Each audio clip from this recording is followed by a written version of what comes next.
Welcome back into the Drop Step Podcast, episode 19. Want to say shout out to all the folks who have been listening and been very supportive from day one. We continue to roll along as we finally make it to the end of the playoffs and now into the NBA Finals. Shout out to Shaq Food Radio as well for their support as well. Home team, sir. Brandon Leak here, along with the fellas, B-Dog and Book the Hook. How y'all doing today? We good. We are good, bro. Well, we got what we wanted, entertaining playoff action, and now we have somebody to help us break it down. As for the first time, we have in studio our cousin, our family, cousin Tabitha Turner, Cousin Tab. Florida's own, Georgia Tech's own. 305. This is one of the up-and-coming rising stars in media here in the Southeast. She has been a sideline reporter for the Atlanta Dream, part of the Fox Sports Southeast coverage. She also has been color analyst for the Lady Jackets. This woman can do it all, and she also does work as well when you talk about doing what is this new sport that everybody's gravitating to, this lacrosse stuff. That's right. Our fine friends with the Georgia Swarm. How you doing, Cousin Tabitha? I'm good. I'm hot. My whole back is sweating. What is that Georgia heat? That's just how it is. Yeah, I got out the car and I felt the same way. I'm like, boy, this heat is unbearable. Well, you can help us out. Okay. You are in this room because of your basketball acumen, your insight, and your insider skinny. And you also played the game as a grown person with the Lady Jackets. Tell everybody about yourself, how you got to Atlanta, what you're doing in Atlanta, why you stayed in Atlanta. Okay, well, I'm originally from Miami, Florida. Went to a all-star high school. We won 3 state championships. Get it right. Could have got 4 if it wasn't for Sylvia Fowles. You know, she came in there and robbed me my junior year, but I don't want to talk about it. Got a scholarship to Georgia Tech, played ball there for 4 years. Graduated in civil engineering, business management. I work as an engineer part-time now, as well as an analyst. So I do the Swarm, I did the Dream. Not anymore. It's all right. But yeah, it's all right. Did the Dream as their sideline reporter as well, and Georgia Tech women's basketball. We got ACC Network, which is ESPN3 coming up this fall, so that should be fun. They're going to start shipping us out to different schools and start my podcast after you guys. Hey, so maybe we could do something together, but that's right. Short bio for me. Yeah, I would love to be a part of what you have going on. We had a mini show going on where we started talking about the Red Table and Aisha Curry before the show. I thought you were going to call Cobb County and call the referee. Hey, you know what? You're going to call some of your girls, and you're going to have to call some of our cousins to sort this thing out. Home team is always your own, too. It's my very own yellow jacket. As soon as I walk through the door, here comes Joe Hamilton The stepping College out the Football Hall room. of Famer Joe Hamilton. Yeah, whatever. Whatever. The man got his name on the side of the field. Here comes Joe talking about something. I heard you sided with Aisha Curry. Can I get through the door first and cool off? Hey, Joe, how are you? I'm good. Nice to see you, Joe. So a lot of passion and energy on the outside. We try to bring the same thing here to Drop Step Podcast. So thank you for joining us. Thank you for your time today. course. And we'll get into it. First and foremost, with the finals starting in Toronto, first 2 games. The first 3 games will be Sunday. Will be Thursday, Sunday, and then the first game in Oakland will be Wednesday for game 3. The news coming out that KD will travel with the team to Toronto, which is very interesting. We'll get to that. We'll also get to what things need to change in Los Angeles for the Lakers. We'll get to that. We'll get to our own superlatives, give out our own postseason awards, what we think should happen when they hand out the awards later next month. And we'll get to what is going on with the Golden State Warriors, with and without KD or Boogie Cousins. But first, what happened to the Milwaukee Bucks? Boy. The number 1 team in all of basketball, best record in the NBA, would have had home court advantage throughout the course of the playoffs, got up 2 games to none, looked like they were on track to get to the NBA Finals, and then they suffered a gentleman's sweep after losing 4 straight games. Good, you go ahead first. Tabitha, go ahead. I'm going to keep it simple. Giannis, their leader, he folded. I remember in game 4, there was a shot that he drove left into the middle. And who was hot? Who was the post player that was hot from the 3-point line? Heritage, or pick one, Chris Middleton? Or? Middleton was hot that game. He drove into the middle of the lane. It was like 5 seconds left on the shot clock, and he kicked it. And it was less than 2 minutes in the game in the 4th quarter. That's not a superstar. And my whole thing is I like Giannis, but I think this was a lesson for him on winning and how you need to take control of the game. Like, I'm sorry, your star player in the last 2 minutes of the game with single digits on the shot clock, he should not be passing the ball out to a post player who's hot for one game from the three-point line. That should never happen. So in short, I think that their leadership failed them, and I think Giannis kind of folded, and the whole team folded. I think it's a learning experience. Number one, it's a necessary evil. And I think Toronto was able to do what Boston was able to do in game one, but they couldn't continue to do it, is that every time Giannis got into the lane, I'm gonna put some hands on you. I'm gonna make sure I make some contact with you so you're not getting up and rising up as easy as you have been all season long. And they had the bodies to do it. Now, obviously, he folded going towards the end. Exactly. Because we recognized that he wasn't a great shooter all year. But it really came to fold during the Eastern Conference Finals, where even taking a 5 to 10 foot jump shot, he was not consistent from that area. So he's almost, I don't want to say he's in the Ben Simmons category, because Ben Simmons didn't shoot at all. Not quite. And he didn't date a Kardashian. Thank God. Not yet. Not yet. There's still time. His career is young yet. There's some new babies in the family coming up. Yes. Second, third wave. But I will say, just like Ben Simmons, this offseason, he needs to be in the gym. He doesn't have to dunk. He didn't have to do anything else. I need you to take 1,000 to 5,000 jump shots in the gym this offseason. Yeah. I mean, As good as Giannis is, like, I think this will be looked back as kind of like the jumping off point of his career, really. Some things will have to change. I mean, I don't think you can go into this offseason thinking that you can just continue to do things the way that you have. Like, the game has to expand to where he can then carry the team a little bit more. He's got to be bigger for the team than that. y'all think it's a talent thing?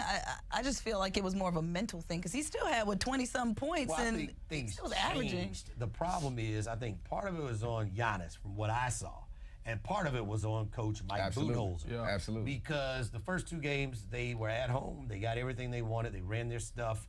They moved the ball well. Malcolm Brogdon was coming off of the bench, and so they had a little extra oomph off of the bench. When things changed, Toronto won Game 3, the must-win game. Now Game 4 is the one where could turn the series, and that was the one that did turn the series. I thought the defense of the Raptors was more physical. They had better hands. They had better body control and foot movement to block shots. And when things got a little tight, when the three-pointers didn't fall, and you needed to get one of those tough buckets, Giannis couldn't run to the rack. They couldn't get easy stuff for Brook Lopez. He really got a lot of, broken down stuff and some putbacks. And when things changed, they couldn't play the dirty bully ball kind of game, and that kind of changed the series. And you could see the last 3 games, they averaged less than 100 points per game. They led the NBA in scoring all year long. About 119 a game, I think. Yes, 118 points and some change. They sure did. But what is bully ball? That's effort, right? You're right. That's something you can control. So, yeah, it's on the coaches, but that's also in the heart of the players, because, again, like I said, Giannis, I saw him walking. I mean, he was tired. But there was a couple of times where he took plays off, and you cannot be a superstar of a team when you about to get beat for the 4th straight game so you can go to the finals. I don't get it. Like, you get what I'm saying? Like, I'm a little confused as to where his effort and his heart was. I think they just solved the puzzle, really. I mean, they just clogged the paint. Like, his goal is to get in the paint. He scored the most points in the paint since, 2001. So, I mean, his goal is to get everything in the paint. I mean, and if I got 2 to 3 defenders just waiting and lurking in the paint, and your kick-out game is dependent on guys that aren't knocking down shots, then that's the blueprint. I mean, and it worked. I mean, that's kind of how they unlocked the puzzle. So Giannis needs to expand his shot. Absolutely. For sure. Because that's the next level he has to go to. We understand how talented he is. We understand how dominant he is. But this is a shooter's league. Yeah. And guys have to be able to respect you 15 feet and out. You can't be, and I bring up Ben Simmons because this is an aspect of his game he needs to work on. It can't be 5-on-4. Yeah. It can't be, you know what, he's going to take that 3. I'm going to let him take that 3. Because, number one, I don't think he has the confidence to do so. Number 2, even if he does have the confidence, more times than none, he's not going to make it. I think you need to have guys respect him enough to say, you know what, I understand how dominant of a player he has been, but he's just added this to his offensive repertoire. Yeah. Oh, he's really dangerous now. Yeah. And that's what great players do. Shaq, he always got criticized for his free throw shooting, but in the playoffs, the superstars have to up their game. And Shaq, he will always tell you, and he is validated by history and his rings, he made the ones that counted. LeBron James, he was criticized for his three-point shooting early. He worked on them. When Yep, he got a little bit older, they got better. Jason Kidd, he didn't come in the best shooting point guard when he got to the league. He worked on those things, became an effective three-point shooter in the big games, and that made a difference. So I think Giannis is on the right arc, in my opinion, that if you look at his stats from year one to where he is now, he has improved, and he still has time. I think, He's for 24 years old. him personally, this is just what happens. It's just like you gotta when go the through it. Pistons You had gotta to cut go your teeth. through certain teams, when the Bulls had to go through the Pistons, and he just ran into a situation where Kawhi Leonard was much more seasoned, he was much more settled, and his team fed off of that later in games while he was making defensive and offensive plays for his And company. Kawhi's been better coached in the past too. I mean, no offense to any other coach, but Pop is. And Coach Bud. And I mean, Bud's good, but it's Pop. Pop, look what he did with the Spurs this year. He took nothing and turned it into something, a playoff contention team. I mean, Pop's a great coach. So, like you said, Kawhi's more seasoned, and it showed. Now, the question is, what is Coach Bud's responsibility in this? The biggest change, obviously, Malcolm Brogdon was out with the foot injury. He came back to the playoffs late. When he was reinserted, he comes in off the bench. It helped out the bench scoring. Without him in the starting unit, it was more shots for Chris Middleton and for Giannis Antetokounmpo. Well, when you put him back in, somebody's shots went down. They were Middleton's. And so it had some impact. Did Coach Bud panic? Yeah. Why did he make the change just because he lost 2 games? Even when you lose 2 games and the series is tied, it's still best 2 out of 3. You're trying to fix something that's not broken. You see that things have been working out for you. You know you need that production coming off the bench. You know he's been out for quite some time with an injury. Keeping him on the bench, it's a 50, 40, 90 guy sitting on your bench who can come off and provide some adequate scoring to the rest of the team. Yeah. And I'm like, well, why would you take him? Stop trying to reinvent things. If it's working for you, go with the flow. I understand you're in the Eastern Conference Finals. I understand it's a do or die situation.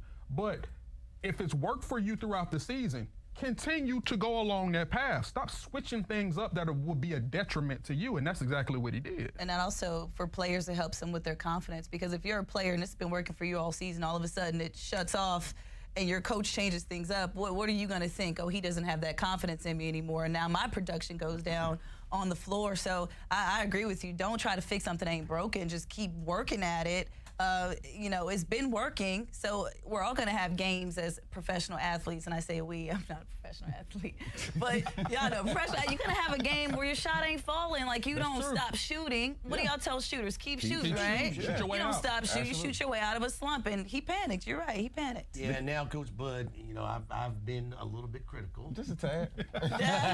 Just a tad. I don't dislike the man. I just don't like the fact that he was trying to leave us with Dennis Schroeder to lead the Hawks into the future, and he didn't follow orders that were clearly handed down that we should have done a certain thing for the Hawks, which turned out to be the right thing to do since we got Trae Young.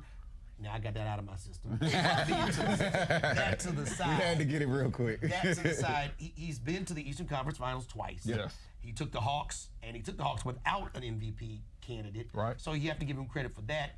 But this time he had an MVP candidate, and even with that, he ends up right now. He still has time to still go further in his coaching career. He won 2 more games than he did with the Hawks, with Giannis, than he did with the Hawks. Yeah. So where do we put Coach Bud? What does he have to learn? What are the things he has to take from this? Because he had a very good team, which could be changing a lot this offseason. Very much. I think he's left holding the cup, honestly. I mean, he's got to take the brunt of this responsibility. He panicked when there really was no point in panicking. The thing that threw me off was that bench lineup. When you take Malcolm Brogdon out of that bench rotation, like, who are you relying to score coming off that bench? Like, there is no scorer on the floor with that lineup. Then in the last game, he sat Mirotic. So you took Mirotic out of the starting lineup, then put Brogdon back in, Right. then didn't even use Mirotic in the He last elimination game. I would think it'd be all hands on deck. He clearly outsmarted himself. He panicked when there really was no point in panicking. He was playing with house money at that point and made changes that backfired. I mean, it'll go down as a laughing point in Milwaukee history, in my opinion. Like I said, if it ain't broke, Don't fix it. And there's been a lot of times he's tried to fix something that's just been perfect sitting in front of him. So if he doesn't win next year, do y'all think he stays in Well, it Milwaukee? just depends on what his team looks like next year as well. Next year's gonna- it's But gonna be you a can't. shakedown. I mean, but can you really go from the Eastern Conference Finals to nothing after that? No, he's expected to get back, and Giannis is expected to be better. Right. So I would think there's still no LeBron James. Doesn't look like he's coming back to the East. Yeah, Coach. I think that's a very good question. I think his expectations should be high based on the fact that they lost a difficult series and they had the best team, or at least the best record in the NBA up to that point. And it they also were up depends 2-0. on with what Kawhi Leonard chooses to do this offseason as well, because he may not be LeBron James, but he is the claw. You know, he is the one that kind of handled Giannis the way that he did. Milwaukee's the top 4 team. I mean, even with if you lose Brogdon, I'm sure they'll spend some money to bring in something to replace Middleton if he dips as well. Brogdon, unrestricted. Right. Brooke Lopez, unrestricted. You got to make Chris moves. Middleton. Mirotic, unrestricted. Middleton has a $13 million player option that he certainly is going to opt out of. Yeah, you got- and check get bigger than $1 million. that. The other thing is, you got Giannis coming up in a couple of years for his Supermax contract if he stays there, and you already gave Bledsoe an $85 million contract. There, Where was he? Mistake. yeah, I don't know. He was not He had some Where spurts was- of There's light. an He had some APB out spurts. there. No, I mean, it was- $85 million? It was hit and miss. I need to know where you are at all times. Fair question. That is a fair question. I mean, he folded. That was another guy who folded like a spades table. Him. No, Where spades is not a spades Eric table. Bledsoe? $85 million. There's an APB out for you. I want to know where you at. Because I have a problem as a point guard. That's another guy who I feel as though is not a great shooter. He's not even great from the free throw line. As Did a, Kyle Lowry beat Eric Bledsoe this year? Yes, Never you would can say have that. never would have seen that. he You can shoots say that. Never. 60-some-odd% from the line. I've never understood how a guard can shoot less than 75% from the line. You're a guard, Yep. not a big man. You're a guard. Well, it'll be interesting. They certainly could learn from this. I don't think it's the end, but they're going to be a different team. And the other thing is, maybe they'll attract some players. You know, why wouldn't you want to go play for Coach Bud? He is a player's guy. If you like to shoot threes, you can make them. You're going to be in a really good system. You're going to be playing next to a guy, Giannis, who's really likable and certainly a guy who's going to carry a lot of the load. So it should be a fun place to play if you're a free agent. You're serious about winning. Yeah, It's Milwaukee. I mean, That's the other part. It is Milwaukee. it also helped this year, I think, with the East not being as strong as the West. I think Milwaukee looked better on paper because the East was a little bit, I don't want to say weak, but they were much weaker than the West. I think that helped, and I'll be interested to see, as far as trades go this year, how the East and West stack up next year, because that's going to affect Milwaukee and how they look and how successful they are going into the postseason. The East is top heavy. You know, those first 3 teams, you know, with your Milwaukees, your Torontos, your Bostons, you throw Philly in there, but the rest of everybody else, you can kind of just flip-flop them. Somebody has to make the playoffs. True. So, you know, you have a couple of teams who are either at 500 or under 500 in the East every year who make the playoffs. Just because somebody has to be Yep. there. You got to have 8 teams from each conference. So that's just the way it is. Anybody make anything of Giannis walking out of the press conference? What did he walk out for? I mean, the question was simple enough. The young lady who, she was an ESPN reporter, her name slips me right now to come to me. Apparently, right before she got to the press conference, put out an article on ESPN that suggested, could this be a sign that Giannis might not want to stick around? And I don't know if that got back to him, but if you look at Of the course it timeline, did. I'm sure somebody probably let him know. She asked him the question, and you can kind of see his body language when she came to the mic. So it, not knowing and reading into some things, it looked like it might have been a personal thing. He didn't like that question, don't know the history with that reporter. But for him to get up, that has not been in his history of post-game pressers, to get up and walk out. And Chris Middleton was like, whoa, where's he going? Don't leave me now. Where there's fire, there's smoke. I'll say that. I mean, if you will show that crack in it, I mean, based on that question, why would I not think that question has some truth or validity to it then? I I mean, don't if see you- him going anywhere, though. I don't think he's going anywhere either. I think he was just mad at that young lady. I mean, from what it sounds like. But when so if I hit you and you hit me back, right? They probably gonna only see you.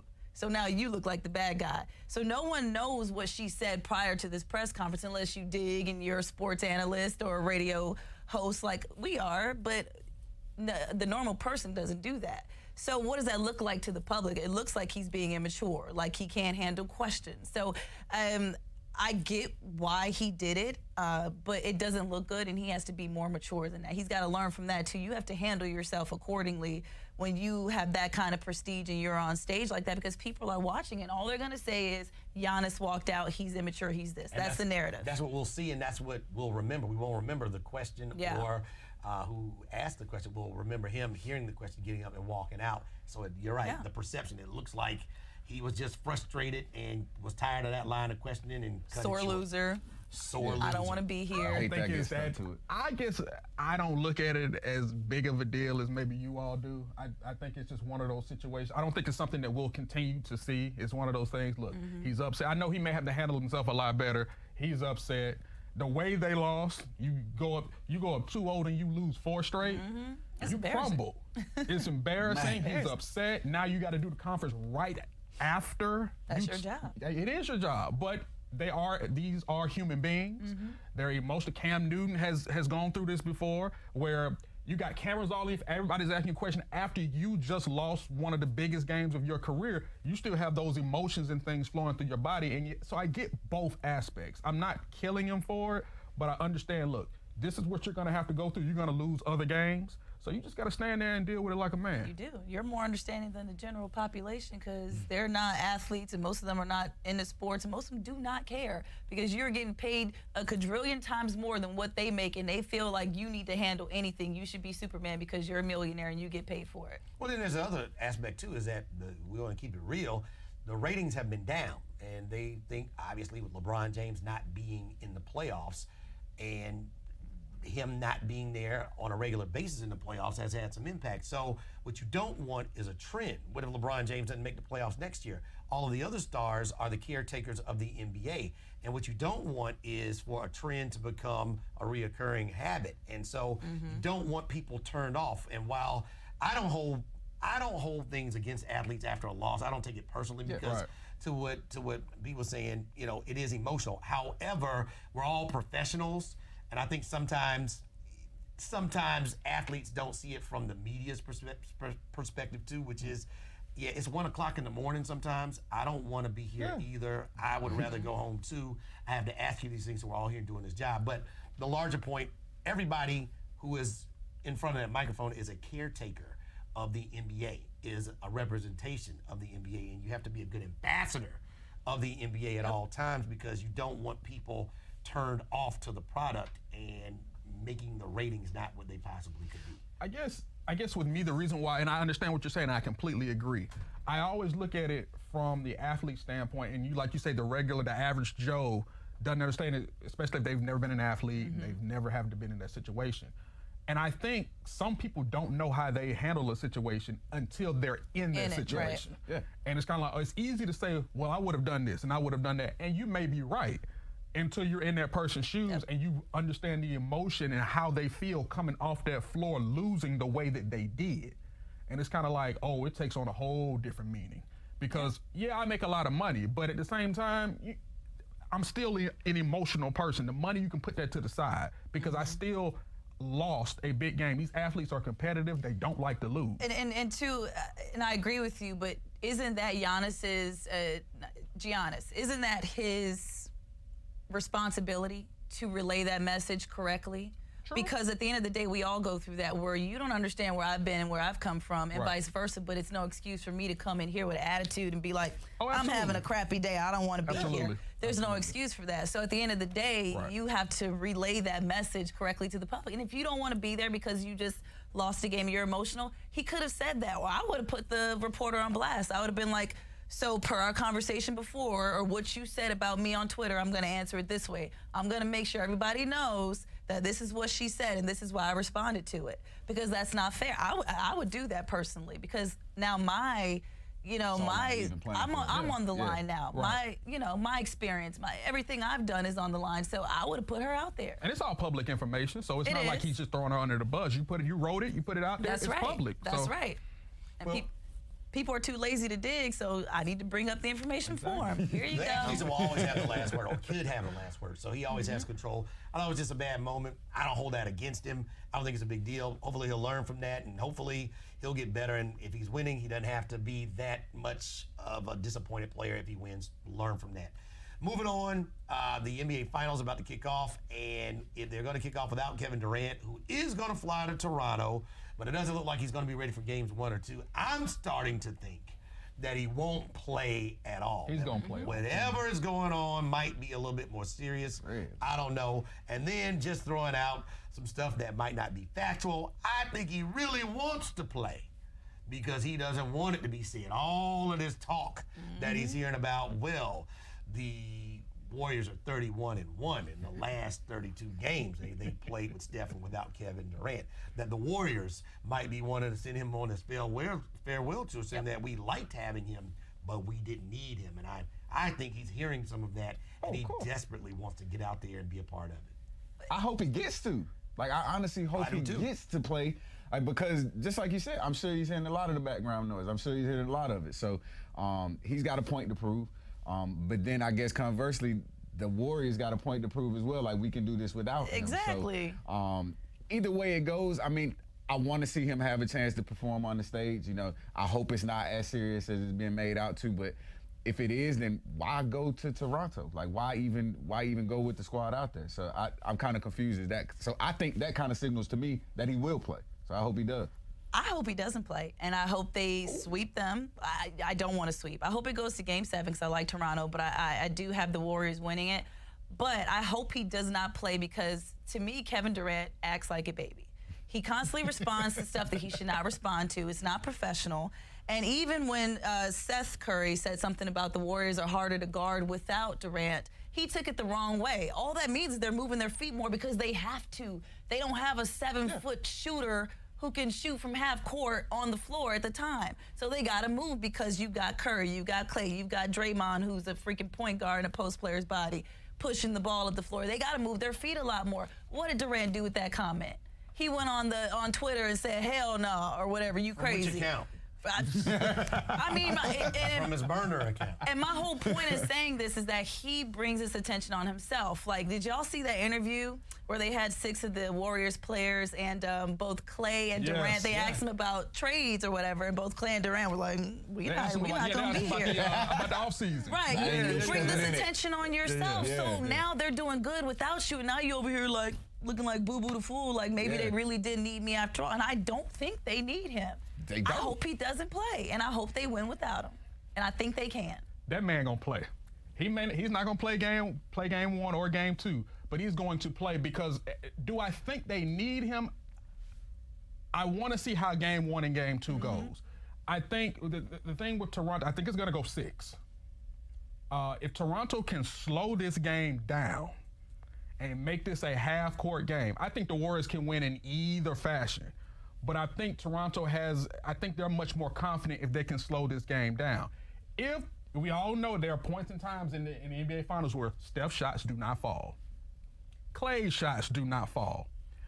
So my thing is those missed shots, and I've told you all before, those missed shots hit different when you don't have that 7-footer who you can go to bail you out of those situations. So I'm not saying that they can't win, but I just want to see when the dilemma hits, what the narrative is going to be. Hey, where's KD? When KD coming back? You know, or do we need? Yeah, I think we need KD. We need somebody to go to stop the bleeding if our shots do not fall in these situations. Yeah, but people keep talking about this jump shooting, 3-point shooting team who can't get through these shooting spells, and for the 5th time in a row, That's what I was just about to say. I said, all enough. that third quarter that the Warriors put up in that Houston series, oh my goodness. Yeah. When I said, I looked at my boyfriend, I said, I'm not doing this. And I got up and walked off in the third quarter because they did it every game. They did it every game where they just turned it on. And it's in transition. They're on a fast break, and he pull up at the Warriors sign almost at half court. Yeah. You can't stop It's that. not just about Clay and Steph. When you look at what happened in the Rockets series, and when you look at what happened in the Portland series, you know, Draymond Green certainly is the heart and soul of the Warriors. No doubt. He averaged 7 points a game. He certainly sacrificed for Boogie Cousins coming in. Certainly 7 points a game. Man, I averaged almost triple-double. He upped his game. Andre Iguodala averaging 5 points a game in the regular season, double digits when he's out there on the floor in the Western Conference Finals. These guys are upping their games every time somebody says, well, you're just too old. Well, you just need Steph to have a 9-point shooting game. Yeah, they kind of don't. They keep moving the ball. They trust one another. And Kevon Looney, somebody we never thought we'd be talking about, is making more than 70% of his shots. This thing could get a little sideways if the Raptors don't play the right kind of defense. And that's what I was going to say. Who has the better bench? Because Golden State's bench has kept them in a few games where the lead could have been a lot more when the Clay and Steph shots weren't falling, and they bench came in there and kept them in the game. So I think that's going to be a big factor for Golden State, too, when it comes to this next series. Like, how does the bench perform? Because Cook's been doing well as well. Yeah. They got a solid bench. They just really haven't had to go to it too much. I mean, Game 6 in that Houston series was huge. I mean, Kerr. I mean, he's sitting on a monster with that bench. And they look brilliant. McKinney too, right? Absolutely. So the thing I heard you say, maybe 2 weeks ago, you say, I don't care what the pig looks like, just show me the bacon. Like, I don't care how you win these games. Like, I don't care if you have Kevin Durant. I don't care if the ball sticks, as long as the ball's going through the hole at the end of the play. Like, it really doesn't matter to me. Like, so I think that they're a better team with Kevin Durant. Like, they're unbeatable without Kevin Durant. They've got more assets, obviously. Do I like the way that it looks better when Kevin Durant's not on the floor? Sure, but they're gonna win regardless. Regardless of how you slice it, it's the same case. And can we also say, like, I'm sorry, but this has been one of the most entertaining playoff series that I've seen in a few years with no LeBron. And it's been very competitive. Has anybody else felt that way? Because I feel like with this Warriors team alone, the way they turned it on in that third and fourth quarter without KD, it's just made it that much more fun to watch. I don't know. I know two people, or at least one person sitting on this couch. I'm not going to say anything. He's sitting to my left. And there's another guy behind the glass who thinks these playoffs have not been very entertaining. What? But, honestly, I thought the earlier rounds were, and I kind of disagree with that. I was in on the playoffs day one. Like, because I thought we would get some entertaining early round ones, which we did. We did, I thought that second round was also entertaining. So no, I'm all in. I mean, this Toronto against Milwaukee was somewhat boring. That series itself, but I mean, overall playoffs, I think it's been outstanding this year. You had Dame Lillard's buzzer beater to end the series. You had Kawhi's buzzer beater to end the series. You had a team come back from down 0-2 and win a series. You had all of the questions about the Warriors and down double digits in 3 straight games and win the series. So, and a lot of those early series too, they went 6 and 7 games. Like I think there was Milwaukee's first series was the only one that was like a sweep, right? Yeah. And then the rest of them went like 5, 6 games. So it was competitive. Yeah, I think we've been entertained. It's just when you don't have the best player in the game out there, people are gonna have a bunch of questions. Bottom line is, I think we have been treated to really quality basketball, some good games, and they haven't been trash games, the majority in the East or the West. We keep talking about KD. What about Boogie? Boogie's been out there running around now. I'm not a trainer. Certainly, I'm not in any basketball shape. Looks like he's lumbering a little bit, but the fact that he can at least get out there and run. What about him? We talk about if KD comes back. What if Boogie's able to come back? And what if he's not himself, but he can give you 12 minutes? That's fewer minutes for Kevon Looney. That's 1 or 2 or 3 more extra offensive rebounds. That's more free throws if he is fouled on a putback or something. What could his impact be if he's able to come back before the series gets back to Oakland? And what kind of way could that steer or change the series? I mean, even a lumbering Boogie Cousins is still a presence in the paint. He's still going to be that factor where you're going to think twice before you go up on him willy-nilly. And again, I don't think they need Boogie or KD. I think it's more of a, like you said, let's see what happens in the first 2 games. I think Steve Kerr will sit them and rest them and let their injuries heal if they go up 2-0, which I don't think they're going to do, because they go to Toronto first, right? Correct. I think they might still win in Toronto. I don't think they'll win both. But I think it's going to be, what do the Warriors look like without them, and if we need to pull them in as an emergency contingency plan. Because if you don't need them, why would you risk Kevin Durant having something permanent happen to him? If this injury is serious, which it is, they can tell us whatever they want to in press conferences or whatever. I'm with you. But for the mere fact that he hasn't played in 4 or 5 games, that is a serious injury. So why even put a superstar, top 3 player in this league in that position where he has to come in and perform? And he's thinking about leaving anyway.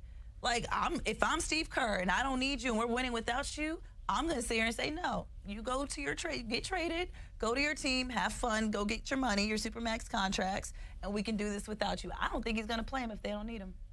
Yeah, if they don't need him, I don't think he plays. I mean, that's that's one of the best contingency plans you could ever have. Yep. By name of Kevin Durant.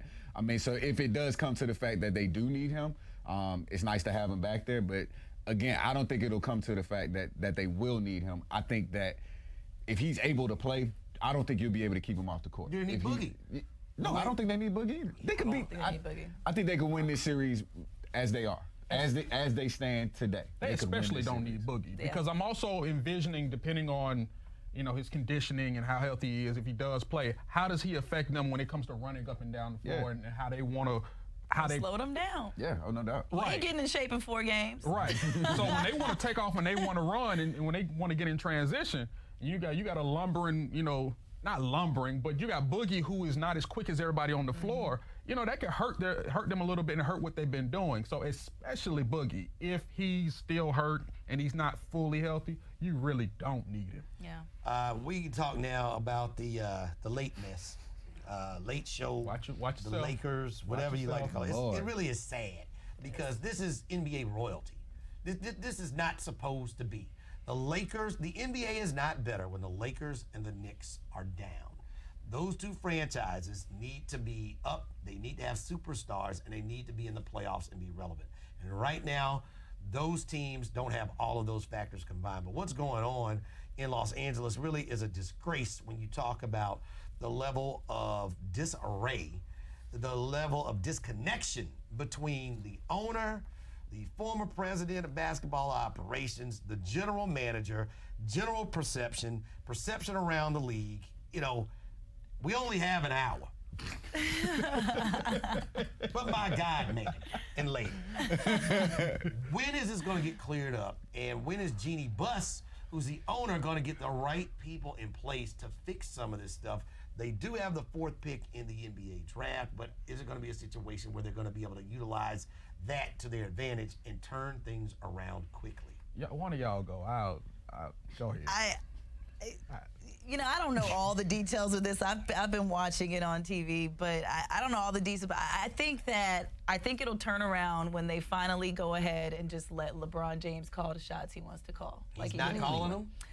I don't think he's calling all of them I would because agree this with you. lack of communication, I would to agree me, with you. that means they're all not on the same page. But bet your butt off right now LeBron is in there with all them like, hey, we about to get this together because LeBron likes to control the narrative. So I think he's going to take this and turn and spin it into something good. I think they got another year or 2 before they get there. But I think we'll see a different Lakers team next year if they let LeBron go ahead and call these shots he wants. Let him bring in the people he wants to bring in, play with who he wants to play with. Just give the man what he wants. It worked in Miami. It worked in Cleveland. It could work in L.A. Give him what he wants before he retires. Crazy thing is, this could be a non-story in a month. That's the crazy thing because any other franchise this cripples them. You're digging yourself a 5-10-year hole right now if this is any other uniform doing this right now. The fact that it's the Lakers and it's in LA could be turned around just like that. And it could be. I mean, it's not a foregone conclusion that this mess will continue, but you bring a Kyrie out there, the narrative completely changes. It's not about the mess that's going on off court. Now you have something to look forward to on court. Most other franchises don't have that luxury. So, I mean, And that's a possibility, It's a too. small blip. Yeah, it's a huge possibility. So, Especially with Kyrie and LeBron making up and, Kyrie being like, okay, I get it now. Yeah. It's a huge responsibility. I get it. Okay. Oh, Lord. So if you don't know, I am the resident Laker fan here. I could tell. Are you from L.A.? I am not. I have families from LA. I don't count. No matter. See, I'm a Heat fan, but I'm from Miami. That makes sense, right? But I've been a Laker fan for forever, and then everybody knows it. And it hits me differently to see my franchise go through this soap opera. You got Jeannie Buss, who is the controlling owner. You got Kurt Rambis, I don't know what position he holds in that Lakers front office. And you got his wife, who is the friend of Jeannie Buss, all in her ear telling her what to do. You hire Kobe Bryant's agent and Rob Pelinka as the general manager. He's never had any front office experience ever. He got it because he is Kobe Bryant's agent. He's known as a liar. He's known as a deceiver. He is known as a person who does not have the greatest relationship with representatives around the league and other agents. And we're seeing a lot of things come out now. The man telling lies on Kobe by having dinner with a dead man. Goodness. Heath Ledger, after he saw the Dark Knight. That was ridiculous. I didn't hear about that. Yeah, Wait, That's the what? most ridiculous one of yet, too. The movie, the man died before the movie came out. Right. So how can he have lunch and dinner with him after the movie came We saw the out? movie, wanted to meet with the man they had dinner. We And, see it. and told it to a group of people. Now it's Bold-faced all- lie. Now it's everywhere. Bold-faced lie. Maybe he got a bootleg copy. I wasn't there. It is I don't know. Kobe. But like you said, on the flip side, all of this could be over if you were to somehow land a free agent. AD, Kyrie, and then newly you talked about Bradley Beal from Washington. What would you give up for Bradley Beal? Would you want? I would like Bradley Beal in LA. Yeah, I plenty give of up money. Ball. Money Yeah, won't take be the your issue. pick. The issue will be whether or not people want to go. All indications look like Kyrie wants to go. Who's the other guy? I don't think he'll be there. Who's the other guy? So you don't think Kyrie's going? I think just because you make up with somebody, that don't mean you. Just because you're cool with somebody, don't mean you got to get back together. You can reconcile and say, okay, look, I understand this, I understand that, because I went through this, and then you can go your own separate way. I'd be surprised if he'd be in a Lakers jersey next year. But do you think they can put their differences aside to win? Because I think they both want to win. Absolutely. LeBron wants to win on his way out, and Kyrie wants one, period. So And they proved Can they they can do not? it together, They can so do it why not together. run it back? Oh, they could. I just don't know. I just don't know if it happens. Like I said, I'd be surprised. I'd be happy, but I'd be surprised if he is in a Laker jersey come the fall. I want to see him in a Lakers jersey, but that's taken away from the East too, and that's just stacking more on the West. Again, more I players love going to the West. I'd love for him to head out there. I guess if B-Dog is the resident Laker guy, I guess I'm probably the low-key Laker hater. Even though I would, Low-key? I mean, sometimes low, sometimes high. But I would love to see that happen just because they do have the ability to instantly change the whole narrative. Like this still will be going on. Like it'd still be a mess of a front office, but it's no longer on the front page. You have the ability to bring some superstars out there just by being LA, just being a city of influence, to where this is just kind of wiped clean. And that's saying a lot because, like I said, if this goes on in Brooklyn, it's not like that. If this is going on in OKC, it's not like that. So I guess that's just one of those Laker privileges to be able to. They got the fan base too to help it turn around. Like their Yeah. fans, Oh. to me, it seemed like they're forgiving. Like They're they'll just hop waiting. right, hop Absolutely. right back on that train, and they'll be right there with You the can't Lakers. tell them they're not winning right now. Yeah. Like I mean, other than B-Dog, most Laker fans think that they're still the I'm Lakers. not delusional. Yeah. I know what the problem is. I see the problem. And you know what the worst part about this is? You're going through all this as a Laker organization, and right down the hall, Yeah. Steve Ballmer, Jerry West, Doc Rivers, they sitting back. Now, the Clippers, they hadn't won it. Even through all the Laker turmoil, they hadn't won anything, which is funny, because if you're going to win it, you do when the Lakers are down. You still couldn't do it. That's neither here nor there. But they have spots for 2 free agents this offseason. Now, you hear rumors of Kevin Durant. You hear rumors of Kawhi Leonard. Kawhi is from Southern California. And a lot of people feel as though if he's going back, he's not going to play with LeBron. He's going to the Clippers. I would think so too. He would want his own team. I don't see him being in LeBron's shadow. I don't. His team could be LeBron's team. Right, exactly, Yeah, exactly. those are Clippers. Y'all see KD with LeBron? I don't see that ever happening. That's not a good fit. I don't. How badly does he want another ring? How badly does he want to try to put another run together? I don't know. Does he like being the man? Does he think he's the man? Is he the man in Golden State? I don't know what he thinks about himself. I don't know what he thinks about his own legacy. I think that's what's bothering him, though, is that he's not the man in Golden State. Like, that's bothering him. He sits back on Twitter and be like, nah, they can't play without me. Like, he responded to another kid think again that's exactly what it is. on Twitter about, the mere fact that the Warriors are winning right now. He's like, come on, I thought you would have been better about that. Let's just celebrate this as a Warriors win and not pin each other against each other. That's what he told somebody on Twitter. Yeah. And it's like he's the one in his own head, and he has a history of this in his head, thinking that he's not good enough or not having the confidence. And I think right now he feels like the Warriors fan base and the team is kind of turning against him. I think in his head that's what he sees. And he's the best player in Golden State, but he's not the focal point. Yeah. He's not the heart. He's not the engine, because he's not made from the Warriors. Everybody else, the other That's three, true. they're That's a good made point. from the Warriors. So that love is different. It hits different. We grew here. You flew here. Even though we went to get you, you still flew here. Now you got to spend some time here before you get that recognition. Now he's ready to dip He already. ready to leave here. So you gonna get out of here. And that's on him. Don't get. Thinking. Don't not get. Don't. If he had that type of mindset, then that's on him. Like, you should have known that you, regardless of how good you are, like, just like you said, like, we came from this organization, you know, so, like, you should have never had the expectation of growing into something that was, bro, we won 73 before you got here. Yeah, everybody there, so- or most people, they have more rings than KD. Yeah, exactly. He should have never left OKC. That was his I mean, legacy. The man wanted to go try something. He can go try something. That's all. That's what free agency is about. But he had a team good enough to win Not something with with. injuries, though. Not with injury. He goes down, Russ couldn't carry it. But he had a legacy. That's what I'm saying. He started there, and he had a legacy. Would That you was rather have his a legacy team. with no rings, or have people say what they want and be a champion? Because I'd rather be the latter, which is what I think he is. Yeah. People say whatever they want. When you say what you want, he's a Hall of Famer and he's a champion. I'd rather have my own team. Okay. I'd rather have my own team. I'd rather have a legacy, build something there, have that fan base, grow with them. Because no one's saying that OKC won't ever win a championship. They just didn't get there. And right now, I think he's showing that he's a little bit impatient. You know, he's ready to bounce on the Warriors again. Now everybody's going to be like, well, you the problem, KD. It wasn't OKC. It wasn't the Warriors. It's you. Well, I will say this. You know, when they had the whole squabble back and forth with KD and Russ, who's the issue? Now that KD is gone and you see that Russ now has Paul George, now I think more people are saying, well, can OKC win with Russ? Can they win with him? That's they, another story, So yeah. my thing is, I think a lot of people are looking at it like they may knock some of that flack off Kevin for leaving, because when he left, they were like, how could you leave? You know, you're not loyal. But when you look at how OKC went out and how they play, can they win with Just Russ? compare this. I mean, because he was in this exact scenario in OKC. He was down in the Western Conference Finals, and Russ could not get them to the finals. Switch it now, he's injured, and the team that he's on was able to carry them to the finals without him being there. Undefeated. They're 5-0 Exactly. since they've been So I mean, it's a give and take type of thing, you know, because like he had that situation. He couldn't carry them to the finals without Russ when Russ was injured, but you know, now you've got that luxury of having a team that's good enough without you to be able to still get you there. So Another unmitigated mess. I'll just go off script a little bit. The Houston Rockets. God save them. God save the Queen.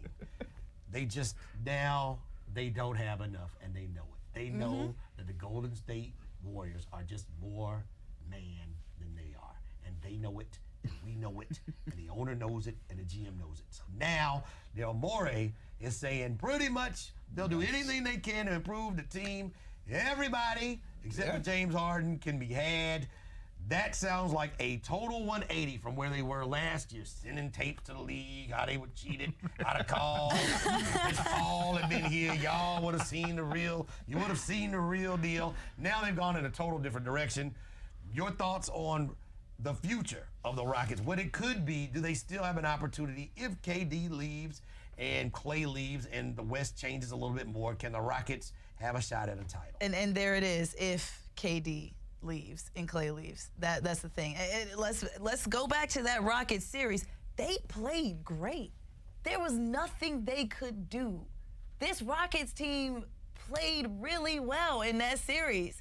Like, I remember turning over and looking to my boyfriend being like, but they have an outstanding game. Like, they were hitting shots. They were hanging right there with Golden State the entire series. It just wasn't enough. They didn't have that switch that Golden State has. But as long as Golden State is the team that they are now, Houston doesn't have a chance. But if KD can leave and Clay leaves, I think they have a chance, solely because, like I said, this was a great team. They played amazing this year. They definitely improved from last year. There's just nothing they could do. And if you pull apart this entire team, why? They won. Why? The Rockets won 2 games against the Warriors with KD and lost 2 games without KD. What does that say? Somebody talk to me. I mean, what would you expect them? What else would you expect them to say? Based know on what? what you said first, You know what? and now what they're doing, I think they're doing the right thing. I Like, think- they can't beat them. have Like, to you beat got to go something back to the different. drawing board. Yeah, Right. like you can't load the same gun. What you gonna add though? What can you add other than getting players from Golden State? What you gonna add? I mean, I don't think that there's anything that they could do necessarily. Like, let me throw that part out there. I don't think that there's a player that they could go, acquire and then bam, we're ready. But with that said, like, can you keep banging your head up against this same wall? Like, I mean, they've done what they can do. They've gotten to where they can get against the Warriors. I mean, and it's been proven. They lost the 2 games without KD. So I think you have to you got to look inward and try to reevaluate at that point, which may mean some people got to go out the door. Some new people may have to come in. Yes, I agree with you. But we understand that contract, and one of the people that's going to have to go is Chris Paul. Oh, but my bad. Yeah. How many more years and how much money he has left on his 4, contract? 160, something crazy. You try moving a 4-year, $160 million contract left that Chris Paul has at his age. Yeah, that's Who taking that? Yeah, I don't know where that is helpful. Because that would help tremendously if you could move him. And get who? I don't know, but Play well. I don't know, but it frees up the space for you to go. It's just freeing up the space. But now you have to work on chemistry again with James Harden, whoever the point guard is.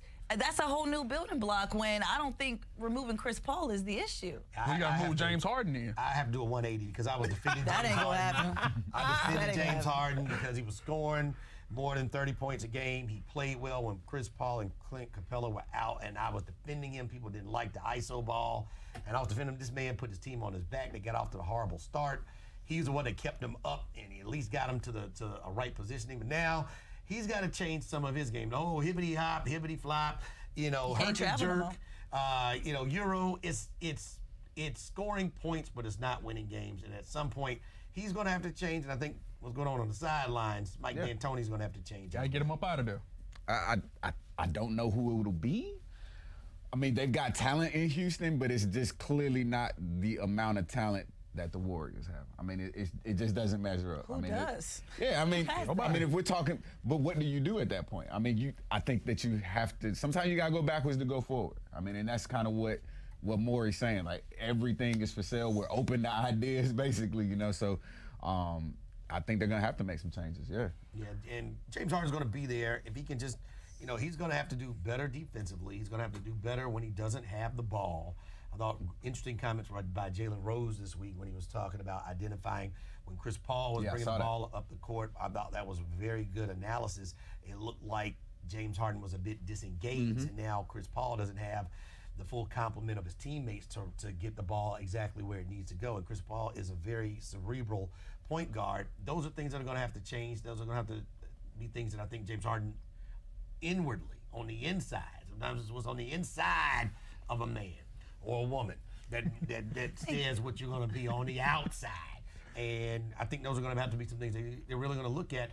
He's going to have to give up something to make his team better because time doesn't wait on anybody, and they need to hurry up and figure it out, or else they're going to be one of the sad, disappointing teams of this era if they don't take advantage of his talent. I don't see him changing his game. That's a problem. I don't see James Harden changing his game. They gonna start calling that travel now that everybody's pointing it out, though. So them points that he's getting off that little travel step back, that's gonna have to change next year. It's close. It's, he gets to gather. The gather. There it is. There it is. That's the word. The gather. The man is using the rules. The gather. It's close. It's close. And the gather. He's using the rules to his advantage, so we have to get to that. We'll end the show today on our superlatives. Who should win what? I think we've seen enough, and there have been a lot of good stories, a lot of great productive guys in the NBA, a lot of good comeback stories, and there are going to be some guys who are deserving. First and foremost, who's going to be the MVP? I mean, I thought, a month or two into the season, it looked like Giannis had taken the step he needed to. He never came off the gas. He didn't use the start to have a bad end of the season. I think he's the MVP. Greek freak. He's my second choice. I'm going with Kawhi. All right. I'm going with Kawhi. Kawhi leads his team in points, rebounds, and assists, I think it is, or steals, one of those. But he's Probably leading all almost every category for his team. He's carried them from beginning to end on this team, and now you have a Trailblazer team, not Trailblazers, I'm sorry, Toronto team that's going to the NBA Finals with Kawhi Leonard. All right. I'm not mad at it. If playoffs were included in the MVP, I think that more votes would go to Kawhi. Honestly, one reason that I can't go Kawhi is the 60 games, which is why I go Harden. Harden carried, even when Chris Paul, like you said, Chris Paul was down, Capella was down, and he still carried those Cats. It was a record-setting year for Harden, so I got to give it to him. That's 2 in a fine. row. I'm gonna go with Greek Freak because they won 60 games. They won 60 games. No. You can say what you want. I do have my feelings about James Harden and the way that he plays, as talented as he is, but I can't take away from the fact that the Bucks took a big step. I'm sorry. If you take the gather I out, watch it it's so James much. Harden. I'll wake up in the middle of the night and just. I was thinking the same thing, Holmesy. I was like, you take away the gather step, them points. It's still your MVP. It annoys me. The dribble between the legs, and then you take a whole 12 feet foot step back, and then take the sometimes shot. the floppy. I mean, he's doing his job. If the refs aren't doing their job, that's not a James Harden problem. James And Harden's that's how I job. ultimately look. I mean, James Harden has a job. The refs have a job. You're right. He's doing his. And I don't like According to you, they're not doing theirs. And I don't like either one of them not doing their job correctly, because neither one of them are doing you know their how job I feel correctly. about that. Make flopping a technical foul. There you go. be. We'll go back and review it, and if we missed a call, we'll give you free throws. If you were flopping, technical foul. Giannis We'll give is the other my team some MVP. points. All right, we move on. Oh, you said so hard. I give Harden mine, yes. Greek Freak. Greek Freak, Kawhi. and Kawhi. All right. Defensive Player of the Year. I like Paul George. Paul George, really a solid defender, out on the perimeter. If you got to step on him, he was good at recovering, great with the steals. I would say he did enough to earn Defensive Player of the Year. I'm either going with Giannis just because he averaged about 12 rebounds, maybe like 2-3 blocks a game. I just felt like he was a presence during the regular season in the paint. I think he met a lot of people at the rim. He protected the rim, I think so. I'm gonna keep it with Giannis. I think my other was gonna be Iguodala because of that's his job on that team. He plays clean defense. He moves his feet, and we saw that last that strip. What game was that? Game 3 or 4? It's game 3. That was Game 3, and he had that clean. That's Lillard, hard to yeah. do, and it was clean. They replayed it over and over again. It was clean. Like, he's a really good defender. So Iguodala will be my second if Giannis doesn't get it. I'm going to take Paul George. He and Russ were 1 and 2 in steals in the league, just so their ability to get their hands in the passing lane. This was Paul George's best season of his career when it came to, he was really the leader of that team. I'm not taking anything away from Russ, but the way he was able to spread the floor, his shooting ability, him defensively, him being that anchor, I have to go with Paul George. I'm going to echo that. Paul George, and I would actually say probably Rudy Gobert would be the other one that I would be between the two of giving a vote up to.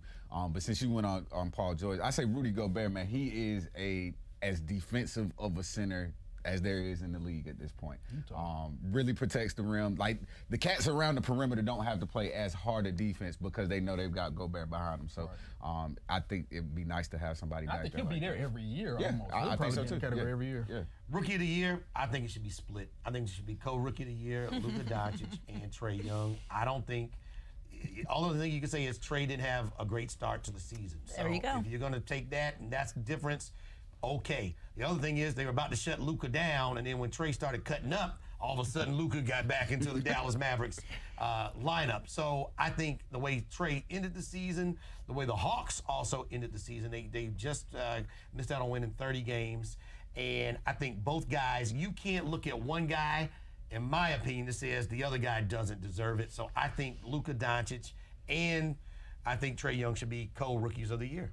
I would give it to Doncic, but if they had a most improved Rookie of the Year, I'd give it to Trae Young because I agree with you. He started a little rough, but near that second half of the season, we saw him kind of taking control of his team. He was hitting game-winning shots. Like, he was taking more pride in being in Atlanta and being the point guard of Atlanta. So for the mere fact that he didn't have the start Doncic did, Doncic to me was a little more consistent throughout the season. That's why I would give it to him. But most improved rookie, I would give to Trae Young, even though that's not a I would category. say Doncic has been a pro player, and Trae Young would have been a sophomore in college. So You know how I feel about that narrative. polishing is That's because true. one guy has been playing professionally with grown folks for the last 3 years, and one guy played for his first time. So if he was off for a month and a half and then showed out the rest of the way, I can't say at the end, when you look at the entire gumbo, one guy's is better than the other. I'm with you, home team. I got a split too. I don't think you can, because they both kind of alternated throughout the season. Like, Luka started off hot, Trae started off a little cold. After the All-Star break, it was all Trae Young. And then Luka kind of, they sat him down. He wasn't as hot as he was at the beginning. So I don't think you can reward either one of them solely with the award. So I think, you got to cut it in half and both of them take, their home piece. Man, so you already know how I feel. If this award is not at least partly Trae Young's, I'm in the streets, man. I will be riding in the streets. What you gonna do? I'll try. I'm going down. I'm gonna find somebody to yell at. What you gonna do? I'm flipping cars, flipping tables. We doing something. I'm gonna figure it out. We're gonna do it in a Laker rally. But no, man. I think that it should be split. I don't see a scenario where it's Trae's alone. I can see it going to Luka by himself. I hope that it doesn't. I hope that it's at least split. Because they both won the award. They both earned the award. Neither one of them did enough, in my opinion, to kind of stiff arm the other one away from the award. So I hope that is split, just to hope that we get something to put on the mantle here in Atlanta, too. We all somewhat agree on that one. Oh, yeah. Yeah. Okay. Most improved player for me is Pascal Siakam. Certainly his development, he's kind of like Giannis. Started off well, he didn't taper off. Really, you can see the improvement, on both ends of the floor. He's able to stretch, he's able to play defense. He's my most improved player. I'm gonna go with D Rose. I think I'm gonna say most improved from when he had his Chicago days. Honestly, this is the best season he's had, in my opinion. And looking at the numbers, the best season he's had in a while. And coming off all those injuries that he had, because it looked like his career was gonna be over for a minute there at the end of his Chicago days. And he took a while to bounce back. So I'm gonna go with most improved to Derrick Rose. I'm going to go D'Angelo Russell. Okay. Obviously, him being a former Laker, Magic and Byron Scott at the time, who was the head coach, didn't think he was mature enough. He had the whole incident with Nick Young and whatever, which got him caught up and got him shipped up out of L.A. But when he got to Brooklyn, not only did he add to his game, he added more tattoos. He got tattoos everywhere, which then probably added to his game. He led this team to the playoffs. No one thought Brooklyn was going to make the playoffs, even in the East. But he developed his game. He got better at shooting, got better. He was always a good passer, always had good vision, but he became more of a leader to me. And so I have to give him the most improved. I'm sorry, side note. Who else got better with tattoos? JJ Redick. Tell me Best season ever. Swag. 17 When he years I had had that his best sleeve. season. Yeah. Good call, bro. I'm staying in the A, so I'm going with John Collins. I love the growth. Literally, to go from year one, rookie year, to go to a fringe all-star year two, almost averaging 20 and 10. Obviously, I think some of his improvement is, directly attributed to having a distributing point guard in Trae Young. But, needless to matter, I can't fit that on the stat line. Right. 20 and 10 is 20 and 10. In year two, it's only a couple of people that have done it, So I love the John Collins. He was my second option. The only reason why I didn't choose him is because I felt like his game grew, but his shorts didn't. So if his shorts can get a little bit longer, Good call. I will. Boy. I can give him most improved.